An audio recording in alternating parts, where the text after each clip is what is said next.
इंदौर अभिभाषक संघ के वार्षिक निर्वाचन 2024-25 को लेकर अभिभाषक संघ समिति के द्वारा चुनाव कराने को लेकर तैयारियां जारी है। उम्मीदवारों के द्वारा नामांकन पत्र निकालने की अंतिम तारीख 23 फरवरी को किसी प्रत्याशी ने फॉर्म वापस नहीं लिया, लिहाजा अभिभाषक संघ के चुनाव में 1 मार्च को कड़ा मुकाबला देखने को मिलेगा।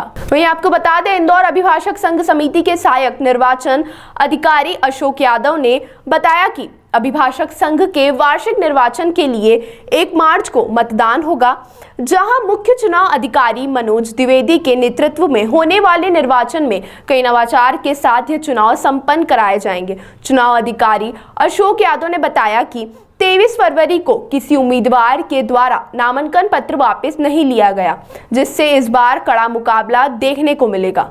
वहीं उन्होंने यह भी कहा कि प्रत्याशियों की अंतिम सूची का प्रकाशन जारी करने के साथ ही मुख्य चुनाव के अधिकारी के नेतृत्व में निर्वाचन करने वाली टीम सक्रियता से कार्य करने में लग जाएगी। श्री यादव की माने तो इस बार पंचायत नामांकन पत्र अध्यक्ष के लिए 5 उम्मीदवार, उपाध्यक्ष के लिए 3 उम्मीदवार, सचिव के लिए तो वहीं 8 उम्मीदवार, सह सचिव और 2 उम्मीदवार कोषाध्यक्ष के लिए नामांकन फॉर्म जमा कर चुके हैं। उन्होंने कहा कि निर्वाचन प्रक्रिया में 5 बूथ बनाए जाएंगे, वहीं करीब 105 वॉलंटियर चुनाव में काम करेंगे। हर बूथ पर 8 से 9 कार्यकर्ता रहेंगे। मतदान प्रतिशत अधिक से अधिक कराने की कोशिश रहेगी। मध्य प्रदेश ही नहीं अपितु भारतवर्ष में इंदौर अभिभाषक संघ का एक अपना नाम है।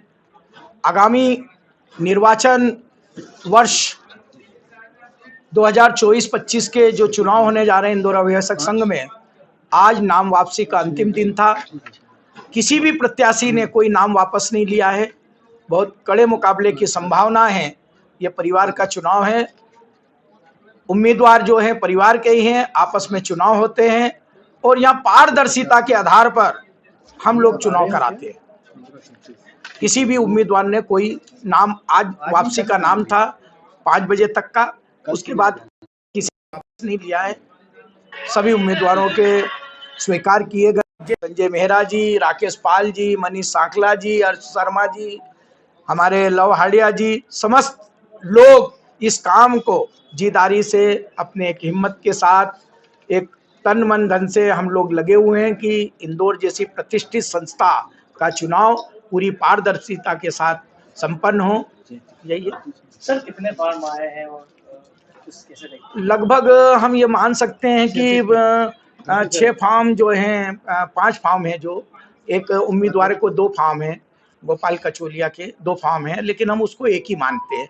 ऐसे करके 5 फॉर्म अध्यक्ष के रूप में हैं, लगभग 5 फॉर्म उपाध्यक्ष के लिए हैं और 3 फॉर्म सचिव के लिए हैं और लगभग 8 फॉर्म सह सचिव के लिए है और कोषाध्यक्ष के लिए 2 फॉर्म हैं।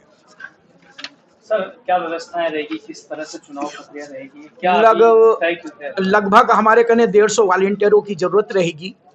बूथ हम 5 बूथ कम से कम हम बनाएंगे और लगभग एक बूथ पर हम 700-800 वोटों का जो सुबह 10 बजे से 5 बजे तक जो वोटिंग होगी, हम पर घंटे हम सोच रहे हैं कि अगर एक बूथ पर हमारे को 100 या 70 वोट हमारे डले तो उस हिसाब से हमारे को सुबह 10 बजे से शाम को 5 बजे तक हमारा जो वोटिंग परसेंटेज है वो भी अच्छा गिर जाए और हमारे जो वॉलंटियर रहेंगे वो हर बूथ पर कम से कम 8-8, 9-9 वॉलंटियर हमारे हर बूथ पे लगेंगे।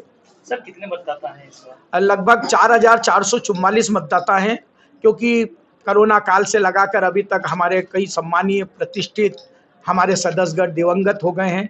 उन लोगों का नाम कम करके जो हमें लिस्ट प्राप्त हुई थी, हमारी जो स्टेट बार जबलपुर से जो कमेटी बनी थी, उनके द्वारा जो हमें मतदाता सूची हमें चुनाव संचालक मनोज द्विवेदी, हम लोगों सहायक निर्वाचन अधिकारी को जो प्राप्त हुई थी, वो 4444 सदस्यों की सूची प्राप्त हुई। सर, इस चुनाव में किसी तरह का नवाचार देखने को मिलेगा? हाँ, हम नवाचार यही है कि जो 2-2, 3-3 बजे तक गणना चलती रहती थी, एक अभिनव प्रयोग करा है हमारे सहायक निर्वाचन अधिकारी राकेश पाल ने।